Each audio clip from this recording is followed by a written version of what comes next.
Are we gonna sue someone? Nah, that's next year's gift. McDonald's has faced many lawsuits over the years. Some were legitimate, and others, well, not so much. Here are 10 times people tried to scam McDonald's, Part 2. Suing for lack of napkins. Need napkin? Give napkin. Oh, here, sure. Eating a Big Mac can be very messy, so make sure to always ask for extra napkins. Don't worry, you're not going to get arrested like Larry David did on Curb Your Enthusiasm for taking an extra handful of serviettes. However, you definitely shouldn't sue just because Mickey D's skimps on the napkins. One unfortunate McDonald's customer learned that the hard way. Looks like we're gonna do this the hard way. Webster Lucas sued McDonald's after he was refused extra napkins. He was only given 1 napkin for his quarter pounder, and the McDonald's manager refused to give him any more. Sure, 1 napkin isn't enough for a greasy and cheesy quarter pounder loaded with ketchup, but is it really a good reason to sue? Most people would just shrug it off and move on, but not Lucas. He had another plan. First, he contacted McDonald's corporate offices, but coupons and free burgers didn't satisfy him. Lucas, who is African American, accused the McDonald's manager of discrimination and filed a $1.5 million lawsuit. The California courts didn't buy Lucas's story one bit, and the lawsuit was dismissed in 2014. What's worse is the fact that Lucas was placed on California's vexatious litigant list, which barred him from filing any lawsuits for a certain period of time. Lesson learned. Lucas will probably think twice before trying to sue a fast food behemoth over napkins again. A $10 million cheesy situation. Cheesy. What would you do if you got cheese on your burger when you didn't ask for it? Any sensible person would probably ask for a new burger or simply pick the cheese off. But not Jeremy Jackson. He thought the best course of action would be to sue McDonald's for a hefty 10 million big ones. That's a lot of money. Sure, Ronald McDonald has deep pockets, but McDonald's doesn't just hand over cash for simple mistakes. Needless to say, Jackson's lawsuit was not successful. A minor inconvenience is certainly not worth $10 million. Despite the fact that Jackson is allergic to cheese and had to be rushed to the hospital, the case was dismissed. It was certainly a harrowing ordeal for Jackson, but it all could have been avoided if he had just taken a look at his quarter pounder before he took a bite. You're probably thinking, who in the world takes a bite of their food without looking at it? Well, a lot of people, apparently. One Burger King customer did the exact same thing as Jackson. Darius Duggar tried to sue the king for putting onions and pickles in his Whopper when he didn't ask for them. Again, he could have just looked at the burger before taking a bite. The extra value meal case. Welcome to McDonald's. Can I take your order? Number 3 value meal, no pickle. Extra value meals are supposed to be a good deal. If you order a combo, it should be cheaper than ordering all the items separately, shouldn't it? That's the whole point of extra value meals. Well, it turns out that's not always the case. Kelly Colleen found this out when she ordered a sausage burrito combo. The combo included a medium coffee, hash brown, and 2 of those delicious breakfast burritos. The total came to just $5.08. Not a bad deal at all. But there was just one problem. Is there a problem? Yeah, there's a problem. If Colleen had ordered all the items separately, she would have only had to pay $4.97. Sure, that's kind of a raw deal, but is it worth suing over? It's only 11 cents after all. Colleen was so upset that she decided to sue and claimed that McDonald's was engaging in a pervasive pattern of fraudulent, deceptive, and otherwise improper advertising. You can probably guess what happened next. Colleen's case was dismissed. The judge said that because prices are posted on the menu, it's up to customers to decide what's the better deal. That makes sense, but it's still kind of shady on McDonald's part. Make sure to add up the prices of everything you order next time you head to the Golden Arches. You wouldn't want to be ripped off. It's better to be safe than sorry. You might save a few cents by doing a little bit of math.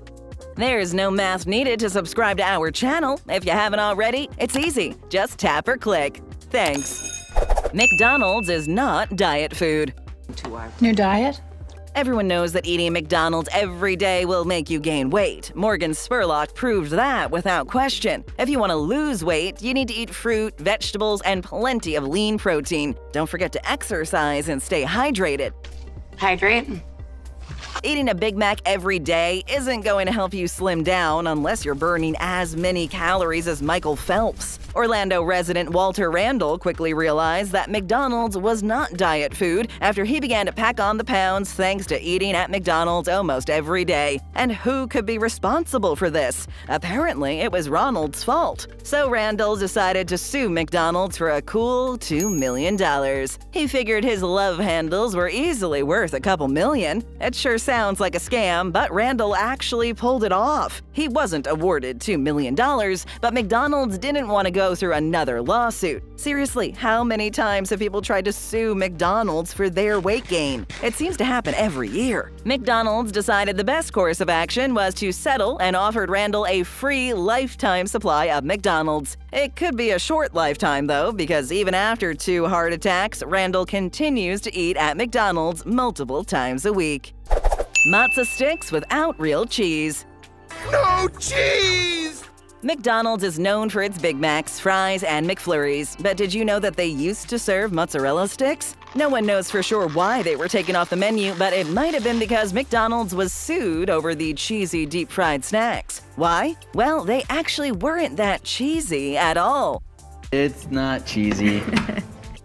It turns out that the Mozza sticks weren't made from 100% real mozzarella like McDonald's claimed. The Mozza sticks were only 96.25% pure. The other 3.75% was made up of starch filler. California resident Chris Howe felt ripped off. He wanted his Mozza sticks to be 100% pure cheese. So he decided the best course of action was to sue. Howe quickly realized many other people agreed with him, and a class action lawsuit was filed asking for a $5 million payout. He also wanted McDonald's to refund him $1.27 for the mozzarella sticks. There's still no word on what the outcome of the lawsuit was, but it sure sounds like a scam. Can Mozza sticks really be worth $5 million?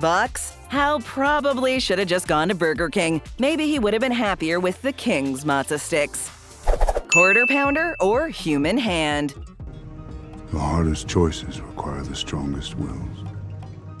There's no mistaking a McDonald's Quarter Pounder. It's unlike any other fast food burger and has a signature taste thanks to the combination of meat and condiments. There's no way anyone could mistake a Quarter Pounder for a human hand, right? Well, one Albuquerque man loved Quarter Pounders so much that he almost ate his hand while chowing down on one. Okay, that might be a bit of an exaggeration, but that didn't stop him from filing a frivolous lawsuit against McDonald's for accidentally biting his own hand while chowing down on a burger. The hungry McDonald's customer claims he was distracted by cleaning staff who walked by his table. He put down his burger, and then once he gained his composure, he began chomping away once again. I love this burger, it's so delicious.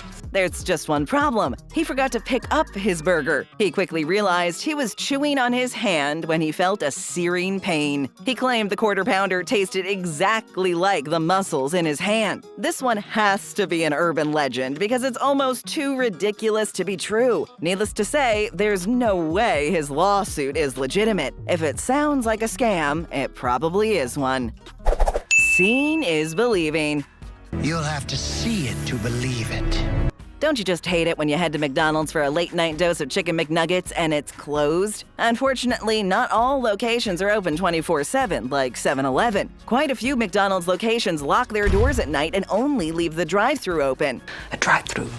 A quick fix. What do you do if you don't have a car? There really isn't anything you can do. You may be tempted to just walk through the drive-thru, but that's a big no-no. You can't skateboard through the drive-thru either. It's actually a huge safety risk to go through the drive-thru without a vehicle, so don't try it. You should just go home and wait until McDonald's starts serving breakfast. Louisiana resident Scott McGee learned the hard way that it's not a good idea to go through the drive-thru without a car. He decided to walk through the McD's drive-thru for a late-night Big Mac, but he was turned away. McGee, who is blind, decided to sue McDonald's for discrimination. He said he was ridiculed and discriminated against for being disabled. That might be true, but McGee could have been seriously hurt or worse if he was hit by a vehicle. There's still no word on the outcome of McGee's case, but we're betting it was unsuccessful. Just because it's legal to walk through the drive-thru lane in Portland doesn't mean it's a good idea. In most cities in the U.S., it's a big no-no. McDonald's toilet paper lawsuit. Okay, toilet paper? Toilet paper? Toilet paper? Some people have just the worst luck. Accidents happen all the time, and there's usually nothing you can do about them. While most people don't sue if they have bad luck, not everyone thinks this way. New Mexico resident Veronica Espinoza decided it was McDonald's fault that she hurt her eye, so she decided to file a lawsuit. Some people thought she had a point, while others thought she was trying to pull a fast one. Espinoza's lawsuit claimed that a toilet paper dispenser fell on her in a McDonald's bathroom, injuring her eye. She said she was seeing floaters after the toilet paper dispenser fell on her. The lawsuit stated that she reached for the dispenser in a usual and common manner when it came crashing down. There's still no word on whether Espinoza's $10,000 lawsuit was successful, but it's an important reminder to be extra careful when you're in a McDonald's bathroom. You wouldn't want something like that to happen to you, would you? If the toilet paper dispenser is located above your head, you might just want to hold it in, just in case. The hepatitis lawsuit. It's hepatitis A! Working at McDonald's is a very tough job. It's hot, fast-paced, and customers can sometimes be extremely rude. However, there's one thing that would make working at McDonald's even rougher: contracting hepatitis A. That's what employees at Waterloo, New York McDonald's had to deal with when one of their co-workers was diagnosed with the disease. Needless to say, customers weren't happy either. One customer was so mad that he decided to file a class action lawsuit. Christopher Welch was worried about contracting hepatitis A because he ate at McDonald's, so he decided to sue for damages. Now that's a lot of damage!